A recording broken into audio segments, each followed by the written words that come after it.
हमारे Indian armed forces ने operation सिंदूर में एक बार फिर देश का नाम रोशन किया। उनकी ब्रेवरी और विक्ट्री हर भारतीय के दिल में गर्व जगाती है। जय Hind. Pakistan continues to provoke India through aggressive actions along our western border. Big story, a Pakistani missile has been shot down. India strikes on Friday night at 10 Pakistani air bases. Operation Sindoor has destroyed Pakistan. लेकिन इस जीत के साथ news और अफवाहें भी आई हैं। War की बातें, एग्जाम्स पोस्टपोन होने की चिंता।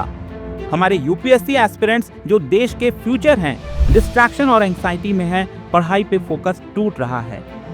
पर स्टडी IQ IAS के साथ यह डिस्ट्रैक्शन हम हरा देंगे। हम ला रहे हैं जय हिंद मिशन यूपीएससी, एक कैंपेन जो हर एस्पिरेंट्स को प्रीलिम्स के लिए रेडी करेगा और उनका कॉन्फिडेंस वापस लाएगा। हम दे रहे हैं अपना flagship prelims crash course SIP और टेस्ट सीरीज, दोनों बिल्कुल फ्री। कोई पैसे नहीं, कोई रुकावट नहीं, सिर्फ आप और आपका यूपीएससी का सपना। स्टडी IQ के साथ अपना फोकस वापस लाओ, अपने डाउट्स क्लियर करो और 25 मई 2025 के प्रीलिम्स को कॉन्कर करो। यह एग्जाम आपके लिए एक मौका है देश सेवा का। आज ही डाउनलोड कीजिए स्टडी IQ ऐप। आपका सिलेक्शन हमारा मिशन। जय हिंद।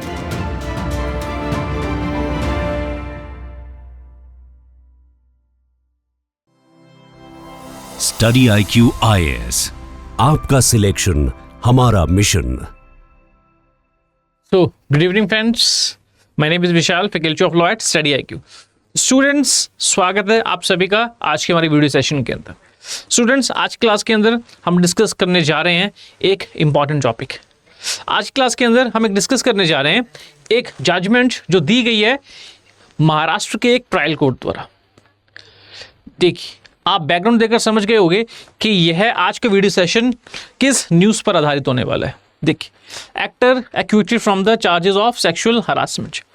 जी हाँ, आज की वीडियो के अंदर हम डिस्कस करेंगे एक ऐसा इवेंट जिसके अंदर बॉलीवुड के एक एक्टर को, बॉलीवुड के एक सीनियर एक्टर को महाराष्ट्र की एक ट्रायल कोर्ट द्वारा, मुंबई की एक ट्रायल कोर्ट द्वारा एक्विट कर दिया गया। अगर जो स्टूडेंट्स जो लॉ बैकग्राउंड से नहीं है, एक्विटल का मतलब होता है जब किसी व्यक्ति को किसी केस के अंदर किसी अपराध के चार्जेस से दोष मुक्त कर दिया जाता है, बाइज्जत बरी कर दिया जाता है। So in that case the word acquitted is used.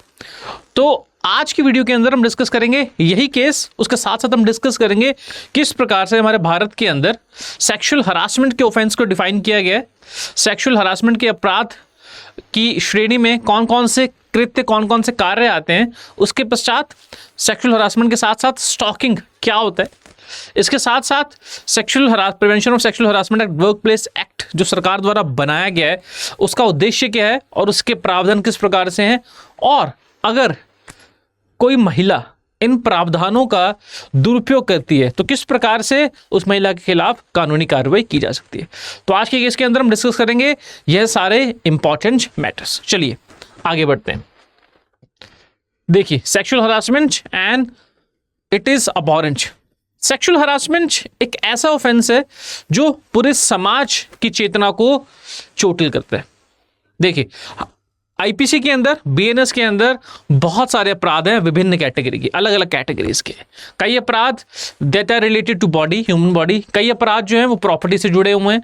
For example, अगर आप कोई व्यक्ति चोरी कर रहा है, कोई व्यक्ति रॉबरी कर रहा है, डेकोटी कर रहा है या क्रिमिनल मिसअप्रोप्रिएशन ऑफ प्रॉपर्टी कर रहा है, तो वह अपराध प्रॉपर्टी से जुड़ा हुआ है। उसी प्रकार से कई अपराध जो हैं जो ह्यूमन बॉडी से जुड़े होते हैं। For example, murder, culpable homicide, kidnapping, abduction, causing grievous hurt, voluntarily causing grievous hurt, causing hurt, acid attack. तो ये सारे अपराध ह्यूमन बॉडी से जुड़े हुए हैं।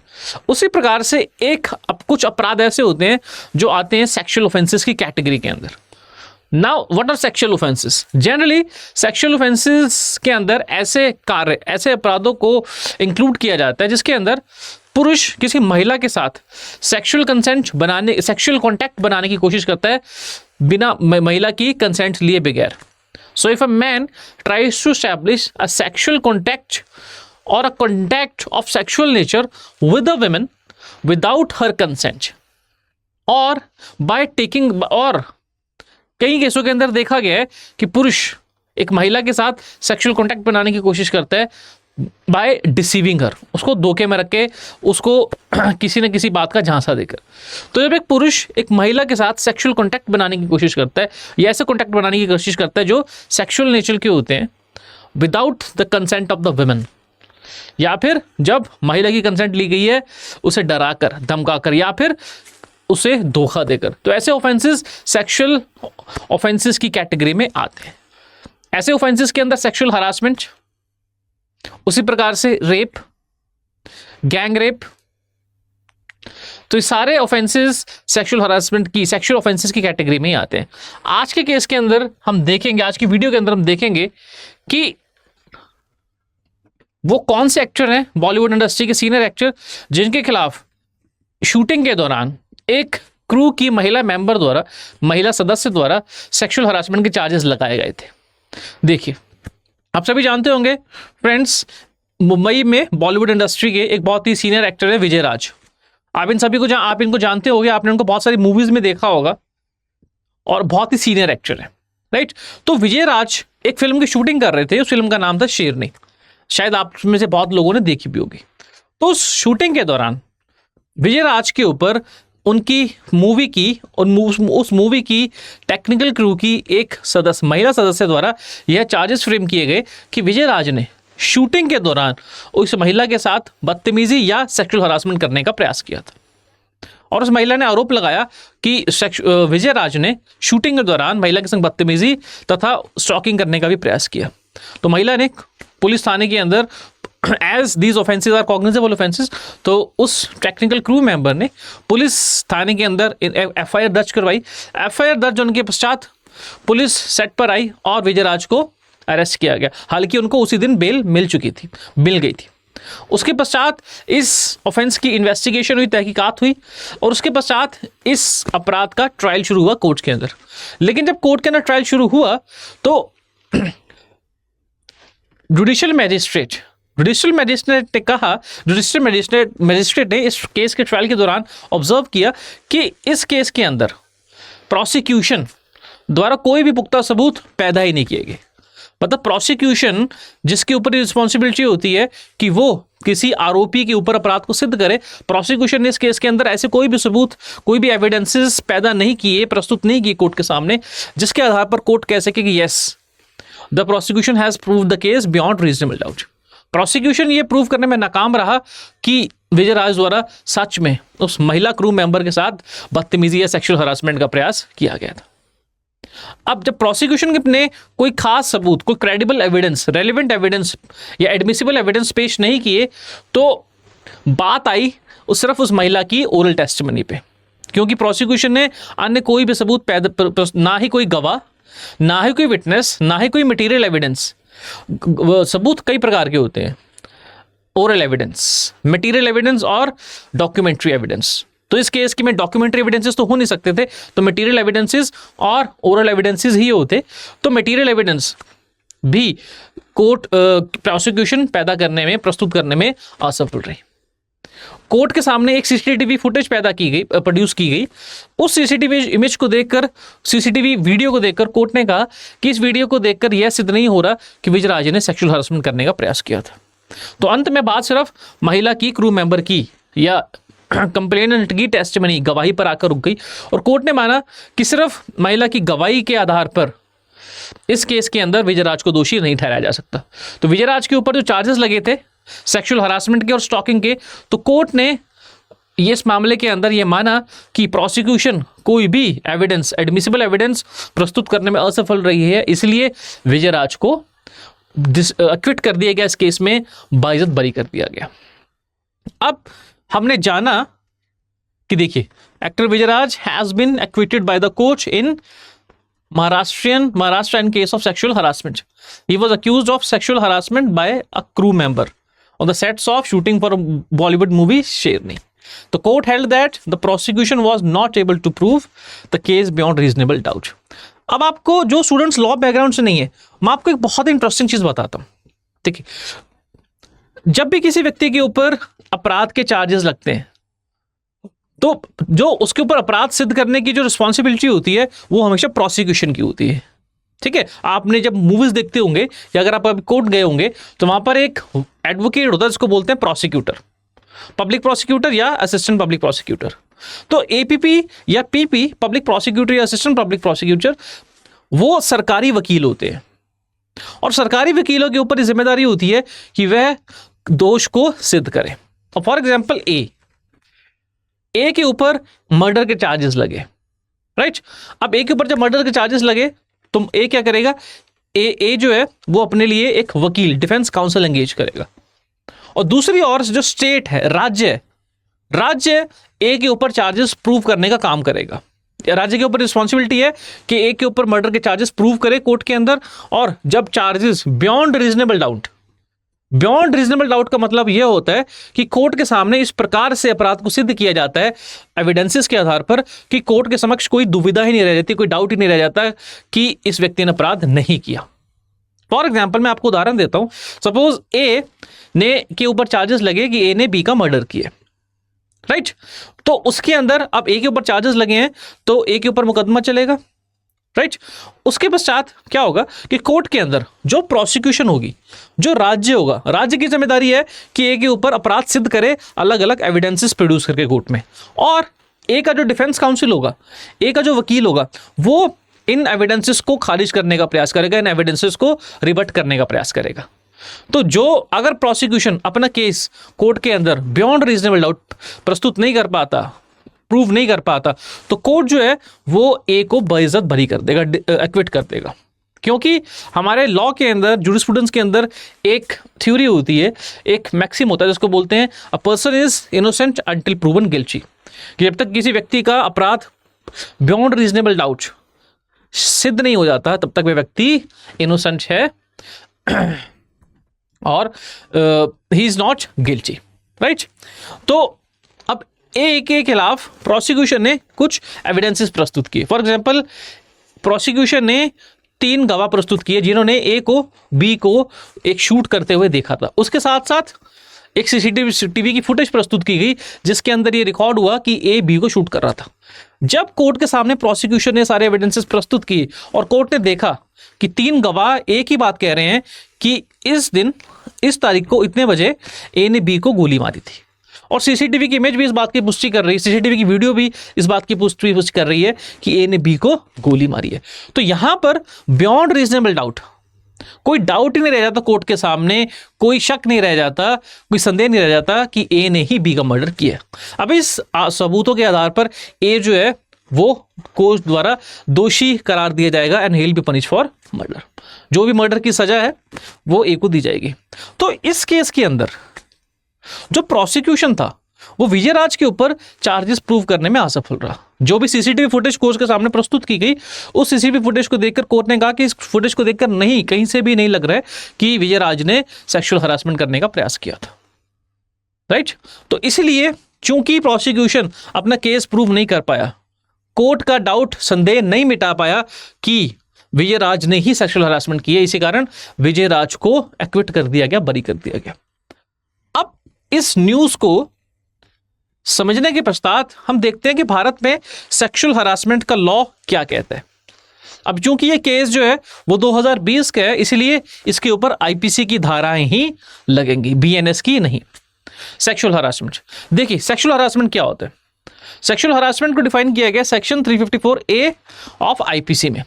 देखिए सेक्सुअल हरासमेंट के अंदर 4 गतिविधियां आती हैं, 4 कार्य आते हैं। अगर कोई आदमी, कोई मैन इन चारों में से कोई भी काम करता है, if he has done any of the 4 acts of these, he is guilty of sexual harassment. उसको पनिश किया जाएगा सेक्सुअल हरासमेंट के अपराध के लिए। अब वो 4 एक्ट क्या है। पहला एक्ट, जब एक पुरुष एक महिला की कंसेंट के बगैर उसके साथ सेक्सुअल कॉन्टैक्ट बनाने की कोशिश करता है, ठीक है, सेक्सुअल कॉन्टैक्ट, फिजिकल कॉन्टैक्ट और एडवांसेस बनाने की कोशिश करता है जो सेक्सुअल तरीके के हैं, ठीक है। अब मैं आपको उदाहरण देता हूं। फॉर एग्जाम्पल, बड़े शहरों के अंदर मेट्रोस चलती हैं और आपने मूवीज में भी कई बार देखा होगा, हो सकता है आपने लाइव भी देखा हो, क्योंकि ऐसे जघन्य कृत्य दुनिया में कई आपराधिक प्रवृत्ति के लोग करते रहते हैं। मेट्रोज चलती हैं, बसेस चलती हैं, तो कई बार देखा गया है कि पुरुष भीड़ का फायदा उठा के, कुछ ऐसे आपराधिक प्रवृत्ति के पुरुष होते हैं जो भीड़ का फायदा उठा के कहीं ना कहीं किसी महिला को इनअप्रोप्रिएट तरीके से टच करने का प्रयास करते हैं। अब ये क्या है? These are advances of sexual nature, ठीक है, these are advances of physical contact of sexual nature, right. जब कोई व्यक्ति, कोई पुरुष भीड़ का फायदा उठाकर महिला को इनअप्रोप्रिएट वे के अंदर टच करने का प्रयास कर रहा है, तो ये कुछ और नहीं है बल्कि ये एक ऐसा सेक्सुअल कॉन्टैक्ट है, ऐसा सेक्सुअल एडवांस है, ये ऐसा एक्ट है जो सेक्सुअल नेचर का है, और ये सेक्सुअल हरासमेंट की कैटेगरी में ही आता है, राइट। लेकिन अगर कोई ऐसा कॉन्टैक्ट, कोई ऐसा टच है जो सेक्सुअल तरीके का, सेक्सुअल नेचर का नहीं है, अब फॉर एग्जाम्पल एक महिला डॉक्टर के पास जाती है, राइट, अब female goes to doctor and doctor female का डायग्नोसिस कर रहा है। अब वहां पर भी जो डॉक्टर है वो महिला को obviously for the purpose of diagnosis, किसी गलत इंटेंशन से डायग्नोसिस के लिए जो डॉक्टर है वो महिला का डायग्नोसिस कर रहा है और प्रॉपर ऑब्वियसली डॉक्टर को ये डायग्नोसिस करना पड़ता है। तो वहां पर एक कॉन्टैक्ट बन रहा है डॉक्टर के बीच में और फीमेल पेशेंट के बीच में, लेकिन वहां पर जो डॉक्टर की इंटेंशन है वो गलत नहीं है। जो डॉक्टर द्वारा फीमेल पेशेंट को डायग्नोस किया जा रहा है, जिसके अंदर जो कॉन्टैक्ट बन रहा है वो सेक्सुअल नेचर का नहीं है, तो वो सेक्सुअल हरासमेंट नहीं है। इसलिए मैं आपको फिर दोहरा रहा हूं कि अगर कोई व्यक्ति किसी महिला को उसकी इच्छा के बगैर महिला के साथ ऐसे कॉन्टैक्ट या एडवांसेस बनाने की कोशिश करता है जो सेक्सुअल नेचर के हैं, now that is called as sexual harassment, पहला। दूसरा, जब कोई एक पुरुष एक महिला को उसकी इच्छा के बगैर पोर्नोग्राफिक मटेरियल दिखाने का प्रयास करता है, जब एक पुरुष एक महिला को उसकी इच्छा के बगैर पोर्नोग्राफिक मटेरियल दिखाने का प्रयास करता है, तो यह अभद्र अश्लील कार्य सेक्सुअल हरासमेंट की कैटेगरी में आता है। तीसरा, जब एक पुरुष एक महिला से सेक्सुअल फेवर्स की डिमांड करता है, मतलब एक पुरुष जो है वो एक महिला से रिक्वेस्ट कर रहा है कि वो उसके साथ सेक्सुअल एक्टिविटी में इन्वॉल्व हो, this is also an act of sexual harassment, क्योंकि ये महिला की मॉडेस्टी, गरिमा को, डिग्निटी को वायलेट कर रहा है, ब्रीच कर रहा है। जब एक पुरुष एक महिला के संग को रिक्वेस्ट करता है कि वो महिला उसके संग सेक्सुअल गतिविधि के अंदर, सेक्सुअल एक्ट के अंदर इन्वॉल्व हो, so that is also an act of sexual harassment. और चौथा, जब एक पुरुष किसी महिला के ऊपर सेक्सुअली कलर्ड रिमार्क्स, जिसको हम हिंदी में कहते हैं अभद्र टिप्पणियां, जब एक पुरुष एक महिला के ऊपर अभद्र टिप्पणियां, ये सेक्सुअली कलर्ड रिमार्क्स करता है, तब भी वह सेक्सुअल हरासमेंट की कैटेगरी में ही आता है, राइट। तो जो पहला एक्ट था जिसके अंदर एक पुरुष एक महिला के साथ ऐसा कॉन्टैक्ट बनाने की कोशिश करता है, ऐसे फिजिकल एडवांसेस करने की कोशिश करता है जो सेक्सुअल नेचर के हैं। दूसरा, जब एक पुरुष एक महिला की इच्छा के बगैर उसे पोर्नोग्राफिक मटेरियल दिखाने का प्रयास कर रहा है। तीसरा, जब एक पुरुष एक महिला से रिक्वेस्ट कर रहा है to indulge in sexual act. तो इन तीनों ऑफेंसेस का जो पनिशमेंट है, अब जो सजा है, दंड है, वो है 3 साल की सजा। और जो चौथा ऑफेंस ऑफ सेक्सुअल हरासमेंट है, जहां पर एक पुरुष एक महिला के ऊपर अभद्र टिप्पणी करता है, सेक्सुअली कलर्ड रिमार्क देता है, तो उसकी सजा है 1 साल। तो हमने देखा कि कौन कौन से एक्ट्स सेक्सुअल हरासमेंट की कैटेगरी में आते हैं under section 354A of IPC. और बीएनएस के अंदर भी सेक्सुअल हरासमेंट की यही डेफिनेशन है, यही परिभाषा है। दूसरा, स्टॉकिंग। विजयराज के ऊपर सेक्सुअल हरासमेंट के साथ साथ स्टॉकिंग का भी चार्ज लगाया गया था। देखिए, स्टॉकिंग का मतलब जब एक पुरुष एक महिला को फॉलो करता है, उसका पीछा कर रहा है और उससे कांटेक्ट बनाने की कोशिश करता है, किस लिए? ताकि उन दोनों के बीच में एक संबंध स्थापित हो सके, एक पर्सनल इंटरेक्शन, एक पर्सनल संबंध स्थापित हो सके, और महिला द्वारा बार बार पुरुष को मना किया जा रहा है, राइट। और या फिर महिला द्वारा बार बार पुरुष को डिसइंटरेस्ट दिखाया जा रहा है कि महिला इस चीज के अंदर इंटरेस्टेड नहीं है, तो that is considered to be an offence of stalking. जब एक, दोबारा बताता हूं, जब एक पुरुष एक महिला का पीछा करता है और उसका उद्देश्य होता है उस पीछा करने के पश्चात महिला के संग एक प्रकार का कॉन्टैक्ट इस्टेब्लिश किया जाए, रिलेशन इस्टेब्लिश किया जाए, इंटरेक्शन इस्टेब्लिश की जाए, बातचीत इस्टेब्लिश की जाए, और महिला अपने इंटरेस्ट, डिसइंटरेस्ट पहले ही शो कर देती है कि मैं ऐसी इंटरेक्शन में इंटरेस्टेड नहीं हूँ। तो जब पुरुष महिला के डिसइंटरेस्ट शो करने के पश्चात भी महिला को कांटेक्ट करने की कोशिश कर रहा है, बार बार उसका पीछा कर रहा है, तो उसको कहते हैं ऑफेंस ऑफ स्टॉकिंग। दूसरा, अगर कोई पुरुष किसी महिला द्वारा इंटरनेट के एक्सेस, अब जनरली हम इंटरनेट के ऊपर, आजकल सोशल नेटवर्किंग साइट्स के ऊपर हर कोई व्यक्ति एक्टिव रहता है, उसकी बहुत सारी आईडीज़ होती हैं, बहुत सारी अलग अलग सोशल नेटवर्किंग साइट्स पर अलग अलग हैंडल होते हैं। तो जब एक पुरुष एक महिला के द्वारा इंटरनेट का प्रयोग की निगरानी करने की कोशिश करता है। फॉर एग्जाम्पल, एक महिला जो है वो इंस्टाग्राम या वो फेसबुक के ऊपर if she is posting something, और एक पुरुष एक रॉन्ग इंटेंशन के साथ, गलत इंटेंशन के साथ उस यूज ऑफ इंटरनेट ऐसी पोस्ट को ट्रैक करने का, मॉनिटर करने का प्रयास कर रहा है, या किसी ईमेल को मॉनिटर करने का प्रयास कर रहा है, तो उसे कहते हैं ऑफेंस ऑफ स्टॉकिंग। ठीक है, लेकिन किन परिस्थितियों के अंदर ये दोनों कार्य, किन कुछ परिस्थितियों के अंदर ये दोनों कार्य स्टॉकिंग की कैटेगरी में नहीं आते हैं। जैसे जब एक पुरुष एक महिला का पीछा कर रहा है, लेकिन पीछा करने का उद्देश्य है उस महिला को प्रोटेक्ट करना, सेव करना, राइट, तो वह सेक्सुअल वो स्टॉकिंग की कैटेगरी में नहीं आता। या फिर दूसरा, एक पुरुष जो एक महिला का पीछा कर रहा है टू फुलफिल एनी डायरेक्शन और requirement imposed by law. For example, एक पुरुष जो है, पुलिस ऑफिसर जो है, वो महिला के ऊपर कुछ अपराध के चार्जेस लगे हैं, या महिला जो है, महिला के ऊपर यह चार्जेस लगे हैं या ये एफआईआर हुई है कि जो महिला है किसी गैंग के संग संबंधित है, राइट, और ये she is involved in trafficking of narcotics, की ये ड्रग्स की नारकोटिक्स में ट्रैफिकिंग में इन्वॉल्व्ड है। तो वहाँ पर इन्वेस्टिगेशन करने के लिए, इस बात की छानबीन करने के लिए एक पुलिस ऑफिसर जो है, मेल पुलिस ऑफिसर, महिला का पीछा करेगा और उसकी मूवमेंट को ट्रैक करेगा।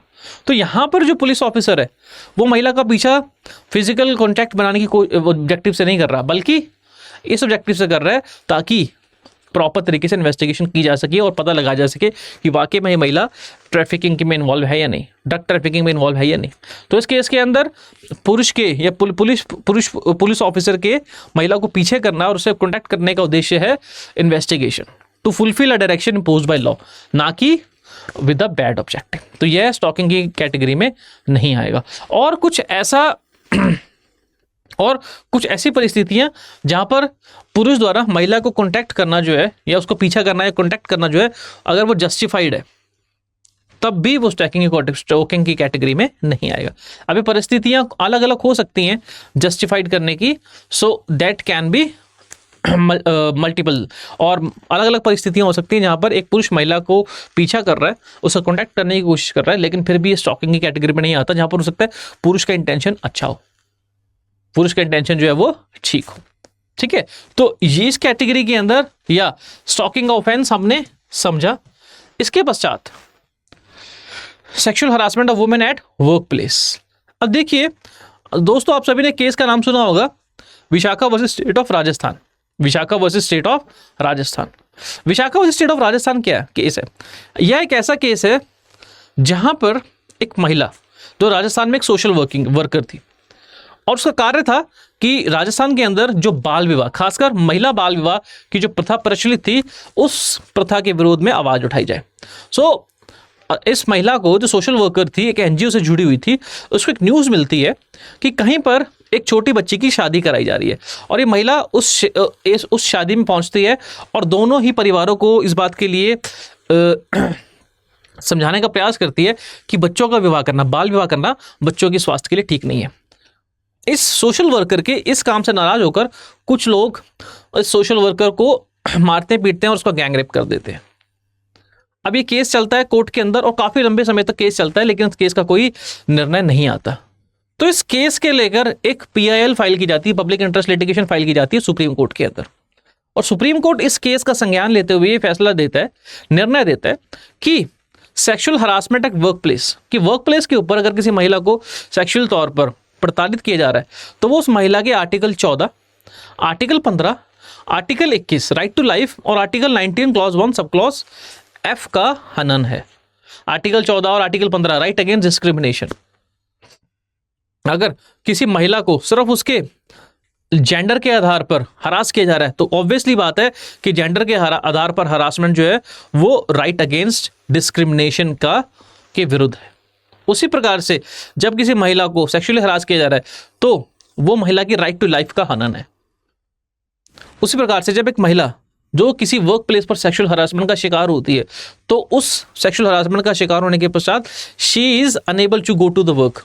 अब एक महिला जिसको लगातार प्रताड़ित किया जा रहा है सेक्सुअल तौर पर, तो किस प्रकार से अपना वर्क कंटिन्यू कर पाएगी? तो वो उसका अधिकार the right to carry on any profession और ट्रेड अंडर आर्टिकल 19(1)(f) ये भी वायलेट हो रहा है।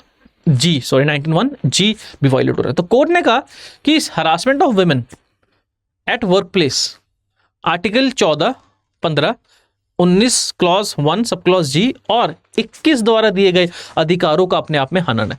इसलिए कोर्ट ने कहा कि हम निर्देश देते हैं सरकार को कि कोर्ट कि सरकार जो है वो यह सुनिश्चित करे कि हर वर्क प्लेस के अंदर एक इंटरनल कंप्लेंट कमेटी हो और हर महिला के पास ये अधिकार हो कि अगर उसके साथ वर्क प्लेस पे किसी भी प्रकार का हरासमेंट किया जा रहा है तो वो उस कमेटी को कंप्लेंट कर सकती है। वो कमेटी के मेंबर्स जो हैं वो उस कंप्लेंट में इंक्वायरी करेंगे और उसके पश्चात इंक्वायरी में अगर ये सिद्ध होता है कि उस पुरुष ने महिला के संग सेक्सुअल हरासमेंट किया है तो पुरुष के खिलाफ एक्शन लिया जाएगा कानून के तहत। तो कोर्ट ने ये डायरेक्शंस दी और इन्हीं डायरेक्शंस को फॉलो करते हुए 2013 के अंदर पार्लियामेंट ने एक लॉ बनाया, the sexual harassment of women at work place prevention prohibition and redressal act 2013। इस एक्ट के तहत, इस कानून के तहत सेक्शन 4 में हर वर्क प्लेस जहां पर 10 से ज़्यादा लोग वो काम करते हैं वहां पर एक इंटरनल कंप्लेंट कमेटी बनाना जरूरी है। उस वर्क प्लेस का, उस कंपनी का या उस संस्था का जो हेड होगा उसके ऊपर यह दायित्व है कि वो एक इंटरनल कंप्लेंट कमेटी बनाए जिसकी अध्यक्ष एक महिला ही होगी। अगर उस ऑर्गेनाइजेशन में किसी महिला के साथ सेक्सुअल हरासमेंट किया जाता है तो वो महिला के पास अधिकार है, वो एक रिटर्न में कंप्लेंट फाइल कर सकती है। इस कंप्लेंट फाइल करने के पश्चात इंटरनल कंप्लेंट कमेटी एक इंक्वायरी करेगी। इंक्वायरी में अगर कमेटी को लगता है कि महिला और रिस्पोंडेंट के बीच में सुलह करवाई जा सकती है तो सुलह करवाने का प्रयास करेंगे, अन्यथा इंक्वायरी कंप्लीट की जाएगी। इंक्वायरी कंप्लीट होने के पश्चात जो है वो अगर इंक्वायरी कमेटी को लगता है कि हाँ इस महिला के संग उत्पीड़न हुआ है, यौन उत्पीड़न हुआ है, तो फिर उस एम्प्लॉय के खिलाफ जो है वो कोर्ट में या पुलिस स्टेशन में केस दायर करवाया जाएगा और उसके साथ साथ जो भी पनिशमेंट उस एम्प्लॉय को जो इंक्वायरी के अंदर दोषी पाया गया, जो भी पनिशमेंट कंपनी के रूल्स एंड रेगुलेशंस के आधार पर बनती है वो दी जाएगी। राइट तो यहां पर sexual harassment of women at work place act यह सुनिश्चित करता है कि कोई भी महिला का उत्पीड़न ना हो वर्क प्लेस के अंदर, क्योंकि हम सभी जानते हैं आजकल महिलाएं पुरुष के संग कंधे से कंधा बनाकर आगे चल रही हैं। महिलाएं पुरुष के साथ समान रूप से शिक्षा ग्रहण कर रही हैं। तो शिक्षा और एजुकेशन के पश्चात सीधी सी बात है कि महिला को यह पूर्ण अधिकार होना चाहिए कि वो किसी भी प्रकार के प्रोफेशन को अगर फॉलो करना चाहती है तो वो करे। और सेक्सुअल हरासमेंट एक ऐसा अपराध है जो कहीं ना कहीं महिला की इंडिपेंडेंस को हार्म करता है। आप पूछोगे कैसे? क्योंकि मैंने आपको पहले भी बताया कि एक महिला जो एक ऑफिस में काम कर रही है, शी इज़ वर्किंग, और वहाँ पर उसके संग सेक्सुअल हरासमेंट की गतिविधि होती है, तो सबसे पहला डिसीजन एक महिला का आता है कि वो अपनी जॉब को छोड़ देगी। क्योंकि हमारे समाज की कुछ प्रथाएं हैं, हमारे समाज का कुछ स्थिति हैं जहाँ पर ऐसे इंसिडेंट्स को उजागर करने की बजाय महिलाएं अधिकतर ऐसे इंसिडेंट्स को दबाने का प्रयास करती हैं, क्योंकि अल्टीमेटली जो बात है वो कहीं ना कहीं उनकी रेपुटेशन पर आती है। तो ऐसे इंसिडेंट्स को महिलाएं जो हैं वो उजागर नहीं करती, पुलिस में रिपोर्ट नहीं करती। हालांकि मैंने आपको बताया section 354 clause A, section 354A IPC के तहत यह सेक्सुअल हरासमेंट का एक्ट अपराध है और जो अपराधी है उसको, आरोपी को 3 वर्ष की सजा हो सकती है अपराध सिद्ध होने के पश्चात। लेकिन फिर भी महिलाएं जो हैं देखा गया कि आमतौर पर ऐसी एक्टिविटीज़ को उजागर नहीं करती बल्कि उसको दबाने का प्रयास करती हैं। तो महिला के पास एक ऑप्शन होता है कि वो जॉब छोड़ दे या दूसरी जॉब को ज्वाइन कर ले। ठीक, तो कहीं ना कहीं ये सेक्सुअल हरासमेंट महिला की प्रोफेशनल करियर के बीच में एक बहुत बड़ा बाधा बनकर सामने आती है। और यही बात कोर्ट ने Vishakha versus state of Rajasthan के अंदर भी दोहराई कि सेक्सुअल हरासमेंट ना केवल महिला की आर्टिकल 14, 15 और 21 के द्वारा दिए गए अधिकारों का हनन करता है, बल्कि article 19 sub clause 1 clause 1 sub clause जी का भी हनन करता है। इसे महिला जो है वो अपने प्रोफेशनल करियर के अंदर आगे बढ़ने से रुक जाती है। महिला का प्रोफेशनल करियर जो है वो नेगेटिवली इम्पैक्ट होता है। तो इसलिए एक कानून बनाया गया और इस कानून के तहत एक इन हाउस इंक्वायरी प्रोसीजर बनाया गया। जैसे मैंने आपको बताया कि हर केस के अगर किसी महिला सेक्सुअल हरासमेंट को फेस करती है तो she can place an complaint, return complaint with internal inquiry committee. Inquiry की जाएगी, इंक्वायरी की रिपोर्ट बनाई जाएगी, उस रिपोर्ट की बिना पर पुलिस में कंप्लेंट की जाएगी और उसके पश्चात सेक्सुअल हरासमेंट अगर सिद्ध होता है तो जो अपराधी है उसको सजा दी जाएगी। नेक्स्ट, अब हमने देखा कि सेक्सुअल हरासमेंट एक बहुत ही जघन्य अपराध है, एक ऐसा अपराध जो पूरे समाज की चेतना को पर एक नकारात्मक प्रभाव डालता है, नेगेटिव इम्पैक्ट डालता है। उसके साथ साथ सेक्सुअल हरासमेंट जो है वो महिलाओं के प्रोफेशनल करियर के लिए के बीच में भी एक बहुत बड़ा इम्पेडिमेंट है। तो इसलिए सेक्सुअल हरासमेंट को लीगली और सोसाइटली, सामाजिक तौर पर और कानूनी तौर प्रक्रिया के तौर पर टैकल करना बहुत आवश्यक है, बहुत ज़रूरी है। लेकिन दोस्तों, कई बार देखा गया है कि सेक्सुअल हरासमेंट या सेक्सुअल ऑफेंसेस जो महिलाओं की प्रोटेक्शन के लिए बनाए गए थे, सेक्सुअल ऑफेंसेस से संबंधित कानून जो महिलाओं की प्रोटेक्शन के लिए बनाए गए थे, कई बार उनका दुरुपयोग भी किया जाता है, उनका मिसयूज भी किया जाता है। कई बार हमने देखा है कि महिलाएं किसी और ऑब्जेक्टिव से, पुरुष को प्रताड़ित करने के ऑब्जेक्टिव से, उसको परेशान करने के, उसकी रेपुटेशन को डैमेज करने के ऑब्जेक्टिव से झूठे सेक्सुअल हरासमेंट के केसेस भी फाइल करती हैं, राइट। अब आपको याद होगा, आज से 5 से 6 वर्ष पहले एक मूवमेंट चला था जिसको बोलते थे मी टू मूवमेंट बॉलीवुड में, जिसके अंदर एक प्रसिद्ध अभिनेत्री ने आरोप लगाया था एक प्रमुख अभिनेता के ऊपर कि एक फिल्म की शूटिंग के दौरान उस एक्टर ने महिला के साथ आपत्तिजनक व्यवहार किया था, that he has done some kind of inappropriate act with the woman। और उसके पश्चात बहुत सारी महिलाएं आगे आईं, उसके पश्चात बहुत सारी महिलाएं आगे आईं और उन्होंने अपनी आपबीती जो है वो लोगों के सामने नरेट की। उन्होंने बताया कि हमें भी इस व्यक्ति ने इस समय पर सेक्सुअली हरास किया। तो अब जब महिलाओं ने, और इसमें से बहुत सारे केसेस जो हैं वो अगर हम देखें, एक्सपीरियंस, अनुभव के तौर पर देखें, तो बहुत सारे केसेस जो हैं वो सत्य होंगे, क्योंकि सेक्सुअल हरासमेंट एक रियलिटी है और महिलाओं को इस सेक्सुअल हरासमेंट को फेस करना पड़ता है अपने जीवन में कई बार। लेकिन कई बार ऐसा भी हुआ है कि महिलाएं इस सेक्शन का, इस कानून का दुरुपयोग भी करती हैं, और यह भी सच्चाई है। इस बात से कोई जो है मुख नहीं मोड़ सकता, इस बात को कोई नकार नहीं सकता कि सेक्सुअल हरासमेंट से जुड़े हुए कानूनों का दुरुपयोग, यहाँ तक कि रेप के ऑफेंसेस या रेप के कानूनों का भी दुरुपयोग किया जाता है। तो अगर कोई महिला कानून का दुरुपयोग करती है, ऐसे कानून जो महिला की प्रोटेक्शन के लिए बनाए गए थे, क्योंकि महिलाएं इन सेक्सुअल हरासमेंट के इंसिडेंट्स को फेस करती हैं, तो इसीलिए उनके फेवर में कानून बनाए गए थे। अब उस कानूनों को बनाया गया था ताकि इन इंसिडेंट्स, इन एक्टिविटीज को रोका जा सके और अपराधी को पनिश किया जा सके। लेकिन उन कानून को, उस लॉ को बनाने का उद्देश्य कतई यही नहीं था कि इसका दुरुपयोग हो सके, क्योंकि अगर किसी व्यक्ति के ऊपर सेक्सुअल हरासमेंट के चार्जेस लगते हैं या रेप के चार्जेस लगते हैं या ऐसे ही कोई मिलते जुलते ऑफेंस के चार्जेस लगते हैं, तो पहली चीज ये होती है कि उस व्यक्ति की रेपुटेशन डैमेज हो जाती है। कोर्ट्स ने अपराध के अंदर क्या सजा दी, क्या सजा नहीं दी, इसको कोई नहीं देखता। अगर एक व्यक्ति को सेक्सुअल हरासमेंट या रेप के अपराध के कारण अरेस्ट किया जाता है, तो उस व्यक्ति की जो डिग्निटी है, रेपुटेशन है, वो हमेशा के लिए it is destroyed forever. So that's why it is important कि there shall also be certain laws in our country. कुछ लॉज ऐसे भी हों जो झूठे केसेस फाइल करने वालों के लिए एक डेटरेंस का काम करें। जो लोग या जो महिलाएं सिर्फ किसी व्यक्ति को प्रताड़ित करने के लिए इन कानूनों का दुरुपयोग करती हैं, तो उनके खिलाफ भी कानून के अंदर एक रेमेडी है, एक उपाय है। अब वो क्या है? हम सभी जानते हैं कि 2 प्रकार के कानून होते हैं, सिविल और क्रिमिनल। तो क्रिमिनल लॉ के अंदर एक रेमेडी है सेक्शन 211 आईपीसी के तहत। सेक्शन 211 आईपीसी ये बात करता है झूठे केस की। अगर मैं आपको आसान तौर पर समझाऊं कि अगर कोई व्यक्ति किसी दूसरे व्यक्ति को इंजर मतलब चोट पहुंचाने के लिए, अब चोट सिर्फ फिजिकल नहीं होती है, कानून के अंदर चोट 4 प्रकार की है। Injury to the body, injury to the reputation, injury to the mind और इंजरी टू द प्रॉपर्टी।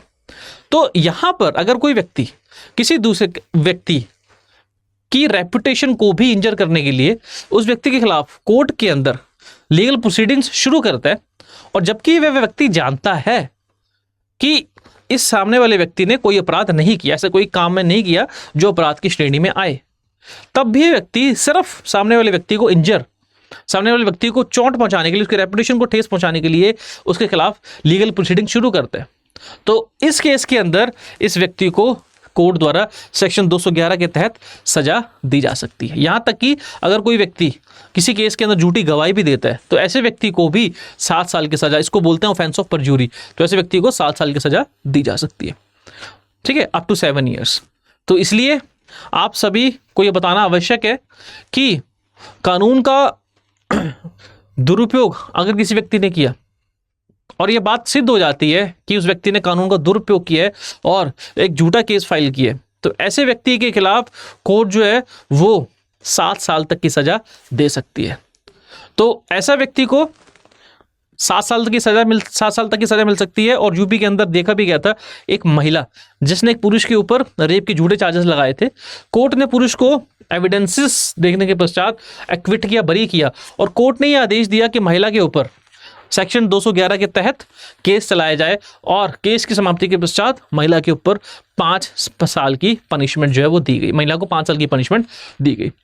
उसी प्रकार से सिविल लॉ के अंदर एक रेमेडी है मैलिशियस प्रोसिक्यूशन की। मैलिशियस प्रोसिक्यूशन का भी वही मतलब है कि जब कोई व्यक्ति यह जानता है कि दूसरे व्यक्ति ने कोई अपराध नहीं किया, लेकिन सिर्फ दूसरे व्यक्ति के रेपुटेशन को, उसकी लिबर्टी को चोट पहुंचाने के लिए जब यह व्यक्ति प्रोसिक्यूशन या उसके खिलाफ झूठा केस फाइल करता है तो उसे बोलते हैं मैलिशियस प्रोसिक्यूशन। और सिविल लॉ के अंदर मैलिशियस प्रोसिक्यूशन प्रूव होने के लिए अगर एक व्यक्ति जिसने दूसरे व्यक्ति के खिलाफ ये जानते हुए कि दूसरे व्यक्ति ने कोई अपराध नहीं किया झूठा केस फाइल करता है और उस व्यक्ति के ऊपर केस चलता है और दूसरा व्यक्ति जो है वो केस के पश्चात बेगुनाह सिद्ध होता है, तो जिस व्यक्ति ने झूठा केस फाइल किया है he will be held guilty of malicious prosecution. और ऐसे व्यक्ति को, दूसरे व्यक्ति को, निर्दोष व्यक्ति को डैमेजेस देने होंगे। डैमेजेस का मतलब होता है कॉम्पनसेशन। कॉम्पनसेशन का मतलब होता है ऐसे व्यक्ति को, दूसरे व्यक्ति को जिसकी रेपुटेशन और लिबर्टी डैमेज हुई है, ऐसे व्यक्ति को कुछ पैसे डैमेजेस की फॉर्म में, कॉम्पनसेशन की फॉर्म में देने होंगे। तो आज की वीडियो के अंदर हमने समझा कि सेक्सुअल हरासमेंट और स्टॉकिंग का ऑफेंस क्या है, सेक्सुअल हरासमेंट किन परिस्थितियों के अंदर प्रूव किया जा सकता है और किन गतिविधियों को, किन एक्टिविटीज को सेक्सुअल हरासमेंट की श्रेणी में डाला जा सकता है। उसी प्रकार से स्टॉकिंग ऑफेंस क्या होता है, सेक्सुअल हरासमेंट और वर्क प्लेस को रोकने के लिए सरकार द्वारा कौन से कानून बनाए गए हैं। उसके पश्चात अगर कोई व्यक्ति, कोई महिला इन अपराधों का दुरुपयोग करती है तो किस प्रकार से उसके खिलाफ जो है वो कानूनी कार्रवाई की जा सकती है। तो आई होप आपकी आज की वीडियो आप सभी ने देखी हो, आप सभी के लिए बहुत इन्फॉर्मेटिव सिद्ध होगी। आज की वीडियो से आपको समझ में आया होगा कि हमारे समाज की एक रिस्पॉन्सिबिलिटी है और हम सब एक सभ्य समाज का सदस्य होने के कारण एक रिस्पॉन्सिबिलिटी लेकर चलते हैं। और रिस्पॉन्सिबिलिटी यह है कि हम हमारे आसपास एक ऐसा वातावरण क्रिएट करें जहां पर महिलाएं सुरक्षित महसूस करें, सुरक्षित फील करें, वो शिक्षा ग्रहण कर सकें। शिक्षा ग्रहण करने के पश्चात वह लाइफ के अंदर अपनी इच्छा के अनुसार कोई भी प्रोफेशन, कोई भी बिजनेस ट्रेड फॉलो कर सके और वह समाज के अंदर सर उठाकर चल सकें बिना इस डर के कि उनके साथ कोई भी व्यक्ति यौन अपराध करने का प्रयास करेगा। तो एक सभ्य समाज के नाते हम सभी का एक दायित्व बनता है, रिस्पॉन्सिबिलिटी बनती है कि हम एक ऐसे समाज का निर्माण करें। इसके लिए हमें हमारी आने वाली जनरेशन को, हमारी पीढ़ियों को यह शिक्षा देनी होगी कि किसी भी व्यक्ति के पास ये अधिकार नहीं है कि वो किसी महिला को या किसी अन्य व्यक्ति को भी किसी भी प्रकार से प्रताड़ित करे, एक्सप्लॉइट करे, सेक्सुअली और अदरवाइज। तो जब तक हम ये शिक्षा अपने बच्चों को नहीं देंगे तब तक समाज के अंदर बदलाव नहीं आएगा। इसके साथ साथ हमने देखा कि अगर कोई किसी महिला के साथ सेक्सुअल हरासमेंट जैसा एक्ट होता है तो वो महिला को उसके रेपुटेशन को डैमेज करने की बजाय ज़रूरी है कि उसको सपोर्ट किया जाए और उसे सपोर्ट किया जाए ताकि वो अपने साथ बीती हुई आप बीती को या घटना को उजागर कर सके और कोर्ट या पुलिस का दरवाज़ा खटखटा सके।